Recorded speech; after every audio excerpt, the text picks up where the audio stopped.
Hey guys, we are on week 5 of the report. This week is going to look a tad bit different. With rain in the forecast, the Kinney and the Rush will likely be blowing out for this weekend, so I thought I'd bring you some content that makes a little bit more sense. This week we're focusing on fishing some of that smaller water that I've been talking about the last few weeks.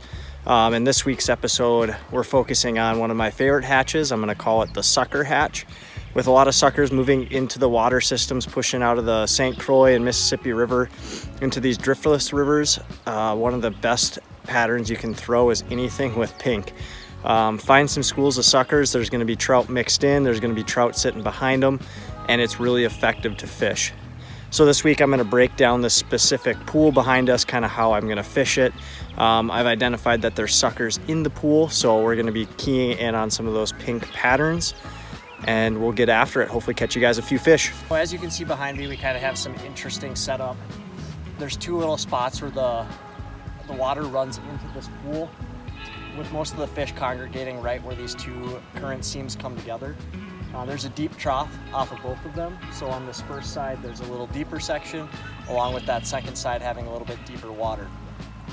How I'm gonna fish this personally, we'll fly the drone up and we'll break it down, but I'm gonna fish it inside to out. So what I'm gonna do is I'm gonna break down this first close seam, fish it close to me, out far on the inside bank, and then I'm gonna work my way across with some shorter casts, making some longer casts. I don't know specifically where the fish are sitting in this pool, being I can't see them in this low light.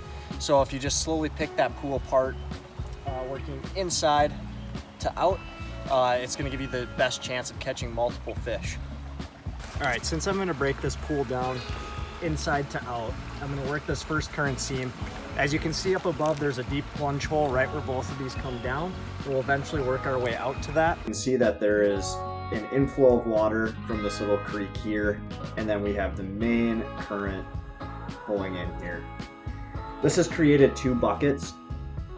Bucket number 1 being right here, and bucket number 2 being right here. So we'll label these B1 and B2. I know that I'll probably pick up a fish here on this right side pushing into the pool, and then on that whole back side, it should be some fairly good fishing.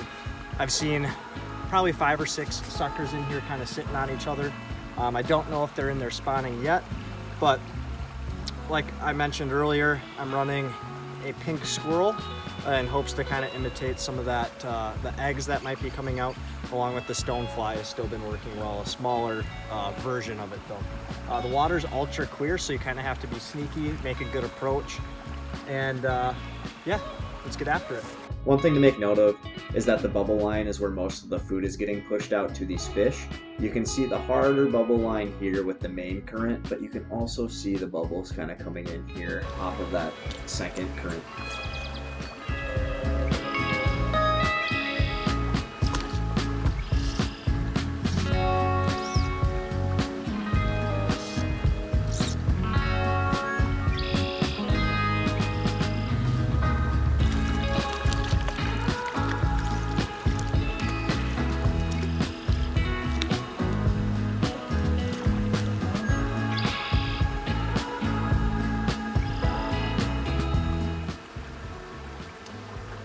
That fish there came on the stonefly, just a nice another little brown trout on that inside seam. Most of the fish seem like they're coming on that inside seam versus the little bit further out one. I don't know if it's just because I'm not quite getting a great drift. As you can see, there's a lot of light reflection in my eyes, so I can't quite see the fly line very well to make good accurate bends, so I'm kind of trying to high stick a little bit. Both these fish so far have come off the inside seam here as I've worked up, and both of them on different flies. So what I like to do is look for the slower edge, which is typically going to be on the inside. So the first half inside of B1 and the first half inside of B2 is going to be where most of the fish are sitting.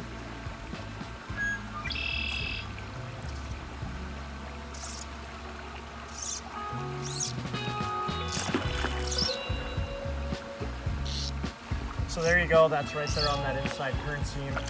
I've kind of worked my way back and forth and finally made some casts further up, we got ourselves a nice little brown trout. He came on that pink pattern to be expected, probably in there chasing some of those eggs on the suckers. But your typical 10-inch or so brown trout.